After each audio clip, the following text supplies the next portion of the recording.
Welcome to ఆర్ఫే TV news. M Sangeetha Pakala Ramanayya గారి పల్లిలో నివసిస్తున్నారు.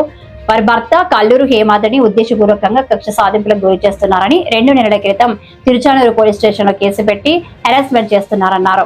సూర్య పేపర్ ఇన్ఛార్జ్ హరి అని అతను హీన అనే మహిళ కలిసి ఉద్దేశపూర్వకంగా చేస్తున్నారన్నారు. తిరుచనూరు పోలీస్ స్టేషన్లో స్టేషన్ బెయిల్లో ఉన్నాడు నా భర్త.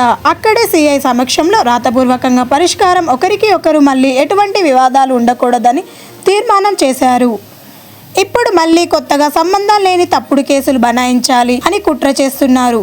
నాకు నా కుటుంబానికి ప్రాణహాని కూడా ఉంది. బయట ఎక్కడ కనిపించిన చంపేస్తాం అని నా కుటుంబానికి బెదిరింపులు బలైపోతున్నాం. హీనా అనే మహిళ ఇదివరకు తనకు వేరే వ్యక్తులతో పలు సంబంధాలు ఉన్నాయి. అందులో నా భర్త కూడా కావాలని ఉద్దేశపూర్వకంగా చేస్తున్నారు. హరి, హీనా, హేమాద్రి ఇదివరకు కలిసిమెలిసి ఉన్నారు. ఈ మధ్య కాలంలో డబ్బులు లావాదేవీల వల్ల కొంచెం వేరుగా నా భర్త ఇతర విషయాలలో దూరంగా ఉన్నాడు. కాబట్టి జిల్లా ఎస్పీ సార్ ఇరు వర్గాల వైపు సామర్గ విచారణ జరిపి నాకు నా కుటుంబానికి తగిన న్యాయం చేయాలి. లేకపోతే నేను ఎస్పీ ఆఫీస్ ముందే ఆత్మహత్య చేసుకోవడానికైనా సిద్ధమని మహిళ సంగీత కన్నీటితో వాబోయింది.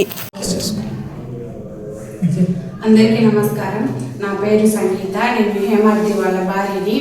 నా భర్తపై హీనా అనే ఆమె, హరి అని అతను సూర్య పేపర్లో వర్క్ చేస్తాడు. అతను వాళ్ళిద్దరూ కలిసి నా భర్తపై ఉద్దేశపూర్వకంగా కేసులు పెట్టి తిరుచానూరు పోలీస్ స్టేషన్లో 2 నెలల క్రితం కంప్లైంట్ ఇచ్చారు. మేము స్టేషన్ బెయిల్ తీసుకొని వచ్చాము. వచ్చిన తర్వాత కూడా మమ్మల్ని చాలా భయభ్రాంతులకు గురి చేస్తున్నారు.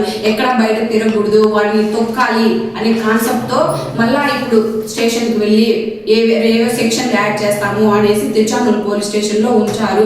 ఆ హీనా అనే ఆమె ఎంతో మంది మగవాళ్ళ జీవితాలతో ఆడుకున్నట్టు సాక్ష్యాధారాలు కూడా మా దగ్గర చాలానే ఉన్నాయి.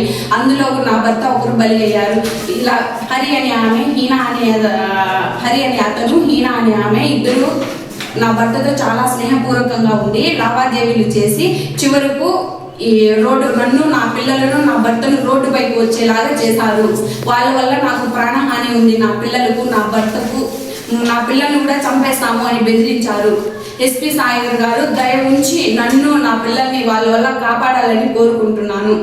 ఇలా మాకు న్యాయం జరగకపోతే మీ ముందే మేము సజీవ దహనం అవుతాము. ఆమె నా మహిళ, నా పిల్లలు, నేను కూడా ఒక మహిళలే కదా, మాకు న్యాయం చేయాలి. ఇరు వర్గాలను పరిశీలించి సాక్ష్యాధారాలు పరిశీలించిన పిమ్మట మీరు ఏ విషయం తీసుకున్నా కూడా మేము దానికి సమ్మతం.